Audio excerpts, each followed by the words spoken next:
So JD Power just posted their 2020 initial quality study, and it has the automotive world just scrambling out. What the heck is going on here? And that's why you guys are here, because I'm going to break down what this study's about and why budget brands like Dodge, Kia, etc. have lapped tons of the Japanese automakers. Hey guys, welcome back to the channel. If you're new here, I cover Japanese autos. That's what this channel's about. So make sure to subscribe, hit the bell icon so you don't miss any of my upcoming videos. Every once in a while, I get pretty fired up, and I'm gonna try to stay fairly reserved today. Well, I should say tonight, because I'm staying up late for this one. I already made a video on the upcoming Nissan Ariya, but everyone else is posting videos, so I have to do it as well on the same topic because it's trending, right? So I got my notes here. What the heck is this JD Power initial quality study? Well, let's read it. The 2020 US initial quality study is based on responses from 87,282 purchasers and lessees of new 2020 model year vehicles who were surveyed just 90 days after ownership or initial ownership. Okay, so why have a study like this? I don't necessarily have an issue with the study itself in terms of the premise. Oh, like, in the first 90 days, how good is this vehicle? Is this vehicle treating the customers well? Is it what they expected, etc.? But there are 9 categories here that explain a lot of the discrepancies, or I should say the differences between these budget brands rising to the top and the luxury brands plummeting. So these 9 categories on how they judge initial quality include, first and foremost, infotainment, displays, exterior, driving assistance, interior, powertrain, seats, driving experience, and climate. All right, you guys know I know Lexus vehicles better than just about anyone else on YouTube. So these 9 categories explain why Lexus has fallen to below Jeep, Hyundai, Volkswagen, Buick, Mitsubishi, Genesis, Ram, Chevrolet, Kia, and Dodge at number 1. Every single review you read, not mine typically, I don't bag on Lexus too much, but most of your automotive journalists all join the bandwagon on Lexus that their infotainment is outdated, it's clunky, it's hard to use. That has already been ingrained in the mind of educated and well-studied purchasers before they even buy a Lexus. Are there issues with infotainment? Absolutely. There is no perfect infotainment system out there, which we'll dive into in a little bit. Second category is displays. You can run into all sorts of displays, like touchscreen displays. If it's not registering, there's lots of issues there.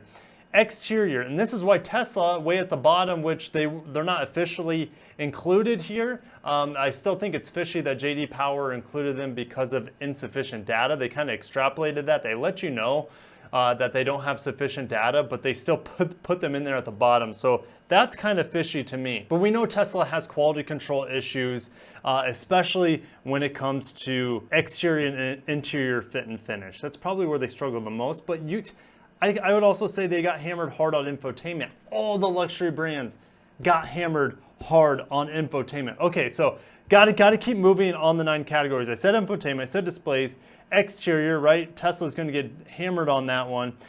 Driving assistance. This is something that puts the luxury manufacturers as a huge disadvantage, as well as the other pieces, but a huge disadvantage over the budget brands like Dodge and Kia.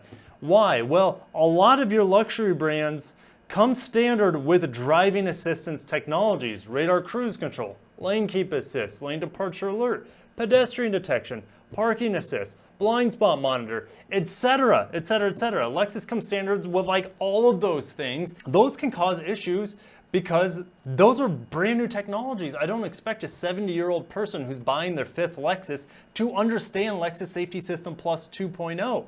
I just don't. And just the simple fact that radar cruise control, when you press the button for cruise control, that radar cruise control comes on, not your standard cruise control, that can cause an issue right there of countless complaints of initial quality.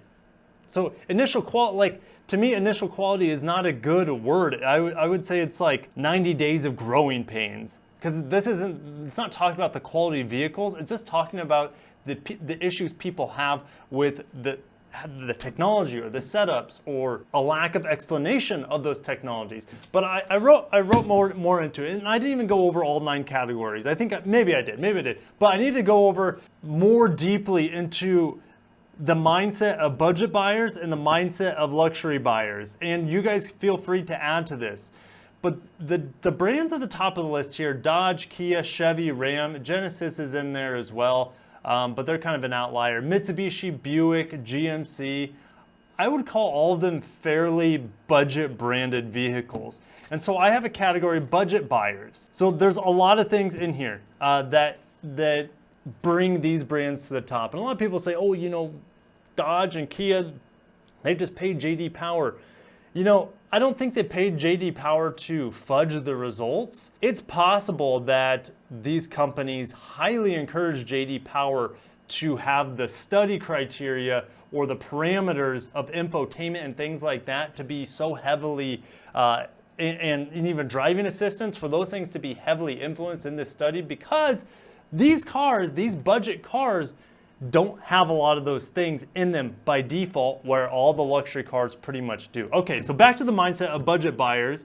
A lot of them don't care to learn everything about the car. That's just a part of it. I'm not calling them dumb, I'm just calling them a little bit different, okay? Also, budget buyers tend to not be super critical or very attentive to detail. Not calling them dull or lackluster people. I'm just saying. And then also, a lot of these budget buyers tend to be young, tech-savvy people. It does, like, I'm not that young. I'm 31, the cat's out of the bag. But I've always loved technology. I understand just about everything in a Lexus, and it didn't take me long to learn. But you strip away the majority of that technology, and you have a budget car like a Dodge or a Kia, I mean, there's no problems to be had based off the criteria that they're talking about here. Infotainment, displays, driving assistance. You know what I'm saying, guys? All right, what is the mindset of a luxury buyer, and what is, I guess, the demographic? Well, there's tons of tech, and I've said that about 100 times in this video. There is tons of technology in luxury cars. It's just crazy, from the safety features to all the amenities, you know, concierge climate. Like, getting in an LS, to me, still is a nightmare. It's not a good setup. They probably, I wouldn't surprise, did JD Power just pull LS drivers or LC drivers? Like, climate concierge it's so frustrating. Just to figure out how to work the massaging seats in an LS is just, it makes you want to shoot yourself. Okay, so yeah, anyways, luxury buyers, tons of tech. And because of that, when a lot of these luxury dealerships, I would say, are subpar. And so that means these people, especially the Mercedes, where's Mercedes on the list? Okay, Mercedes is near the bottom, so is Audi, so is Volvo, so is Land Rover, okay?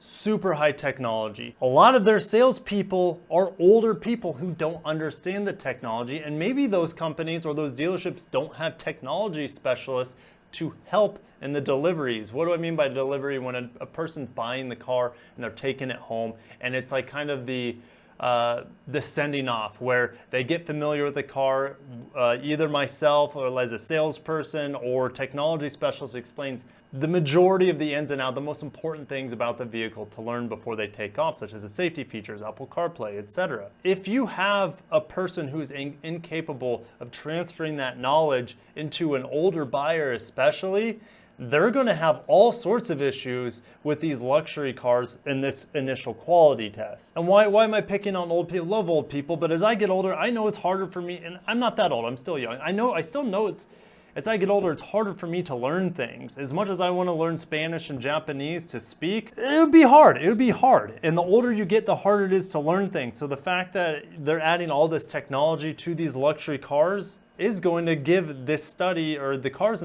luxury cars in this study anyways, a lot of problems. Also, luxury buyers have different expectations than budget buyers.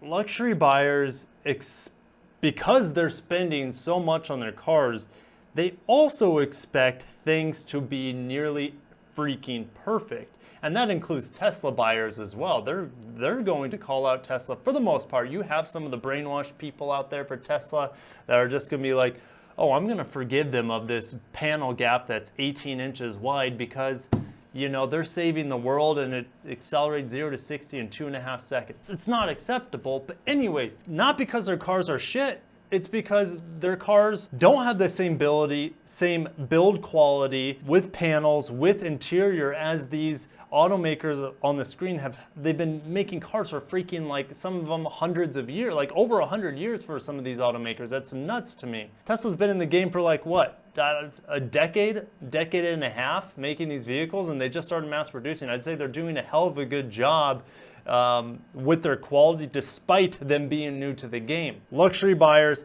hypercritical. If there's something they don't understand, they're gonna let JD Power know. If there's something that isn't 100% perfect, they're going to let the dealership know, and they're going to let JD Power know if they're pulled on it. So their expectations are super, super high. All right, here's the kicker, guys. This is the last thing on my list before I finish it up. Almost 25% of all problems in this JD Power initial quality test, they relate to infotainment blunders such as voice recognition, Android Auto, Apple CarPlay, which isn't necessarily the fault of the user. It could be a phone issue.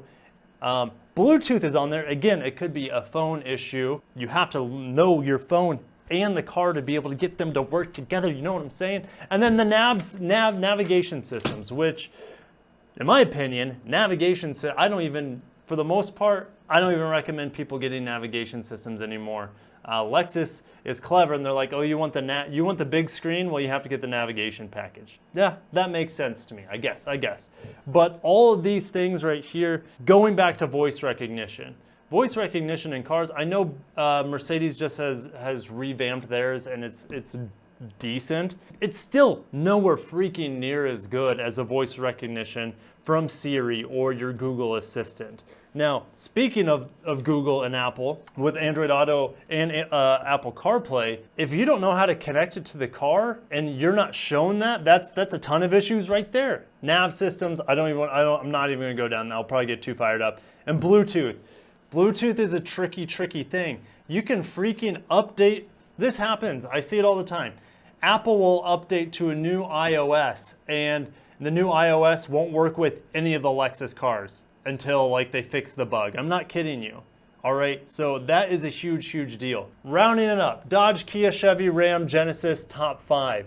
Mitsubishi, which is known as the worst Japanese automaker, at least in America. I have a soft spot for them, but they're likely not going to survive. If you want to watch my video on it around my face, go ahead and do that. But the fact that Mitsubishi is above Lexus, is above Infiniti, is above Honda, Toyota, Mazda, Acura.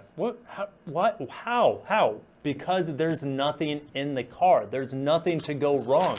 There's nothing for the initial quality to bag on, and that's what's misleading about this study, is that you're holding these cars to a standard that some of them they don't even compute, because like how many base level Dodge cars are going to have like safety systems, okay? Not many. So yeah, take this with a grain of salt. Hopefully, I don't know if I'm right, I could be wrong, but that's how I feel.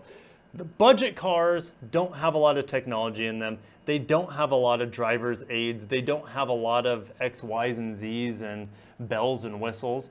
So there's less things for people to understand about them, and the people who buy those cars typically don't care much about them anyways. Luxury buyer, on the other hand, they expect the moon and back. If something's not right, they're gonna know about it. If they don't understand something, they're gonna tell someone about it. As there is so much more technology in those vehicles, you have to be a pretty young whippersnapper and very tech savvy to grasp it all, to absorb it, and to be actually be able to use it on a daily basis. All right, guys, that was a little long-winded. All right, that's it, guys. JD Power. Take it with a grain of salt. Hopefully that helped. I will see you in the comments as always. It's going to be fire down there. And yeah, if you like model cars, head over to my Amazon page. That helps me out just a little bit. So I'll catch you guys in the next video. Until next time, peace out.